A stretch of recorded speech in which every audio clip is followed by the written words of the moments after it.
Hey friends, and welcome back to English for Tech Professionals, the channel where we help you speak English with confidence at work and beyond. I'm Anna Kondrabura, your English and effective communication coach. Today, I have a question for you. Have you ever started a sentence but had no idea how to finish it? You freeze, your brain goes blank, you're just sitting there like, uh,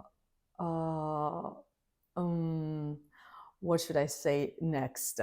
Well, don't worry, native speakers do that too, but they have got a secret weapon: filler phrases and filler words. These are short, casual expressions that help you sound more fluent, more natural, more confident, even when you don't know or you're not sure what to say next. In this video, I will teach you seven real life filler phrases that you will hear in everyday conversations, in meetings, in job interviews, and even Netflix shows. Subscribe to English for Tech Professionals and hit that bell icon so that you never miss practical tips to level up your English at work. Phrase number one is basically. Basically, this phrase comes from a word basic, which means general or ordinary. Basically is the most common filler phrase that means in simple terms, or to put it simply. We can use it when we explain something in a more general or simplified way. But honestly, like many other filler words, we often use it without much meaning at all, just to buy some time while we think about what to say next. For example, how do you plan to look for a new job? Basically, I was going to message a few employers on LinkedIn. Did you finish that app you were working on? Not really. I was busy moving to a new country, so basically the app is still not finished. Filler phrase number two, at the end of the day. Now, as you can see, this phrase is long. It's actually good because it gives you a lot of time to get your thoughts together and plan what to say next.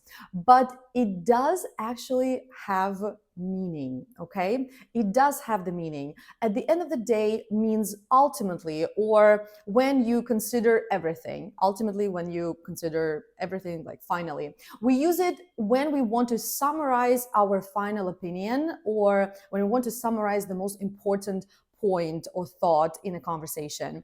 Here is the example. I like that company and the interview went really well, but I decided to reject their offer because at the end of the day, I want to focus on growing my freelance business.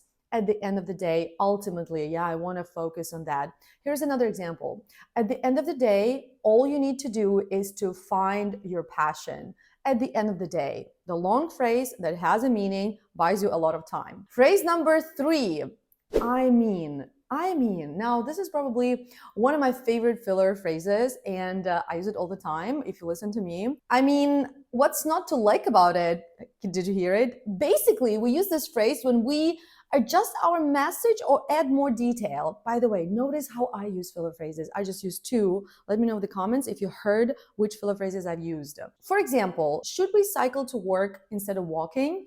I think that's a good idea. I mean, it could really save us time. I'm not sure if we should go ahead with it.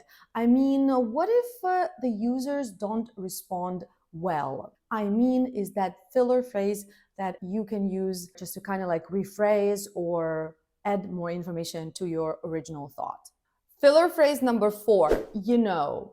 This is a very basic filler phrase that is used to check if the listener understands, but more often it's just to fill a pause. For example, you should keep the interface simple, so users don't get confused. Now, here's a pro tip. You know is often reduced to instead of in fast and casual speech. So you will often hear people say, I'd really like to visit Europe, or that movie was really cool, Phrase number five.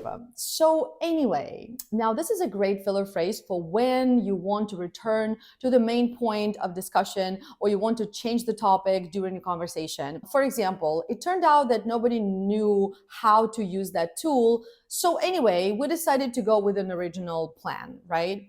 Or you can start your sentence with so anyway. For example, so anyway, when are you planning to go on vacation? You might be wondering, what's the difference between anyway and anyways? Anyway is a standard way. Anyways is more informal and more common in American English, but it is not used in writing.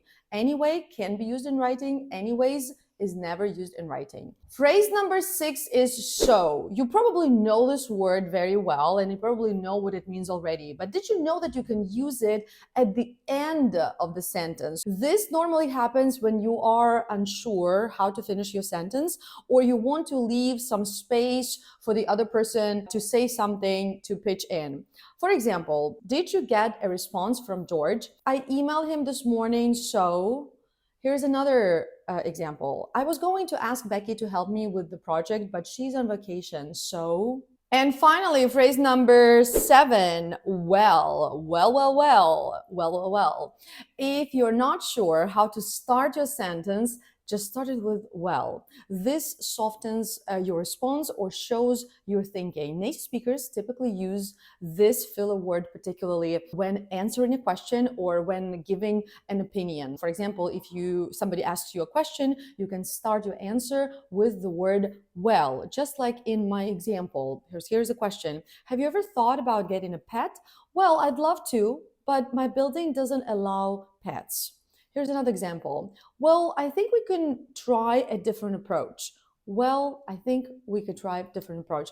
Actually, here you used 2 ways to buy yourself some time. You use a filler word well, and you use another expression, I think, that also buys you more time, right? Well, I think we can try a different approach. There you have it, 7 filler phrases that can make your English sound more natural and relaxed. Don't just watch this video, practice. Here is your challenge. I want you to pick one filler phrase and drop a sentence in the comments using it. And hey, if you feel that you need more practice, if you feel that you need more speaking practice, but you don't have a big budget for one-on-one lessons with the tutor, join our special speaking club that is hosted by a native English speaker.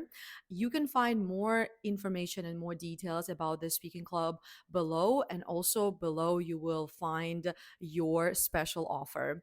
If you like this video, give it a like, subscribe to English for Tech Professionals. I will see you in the next video. Bye for now. Till the next time.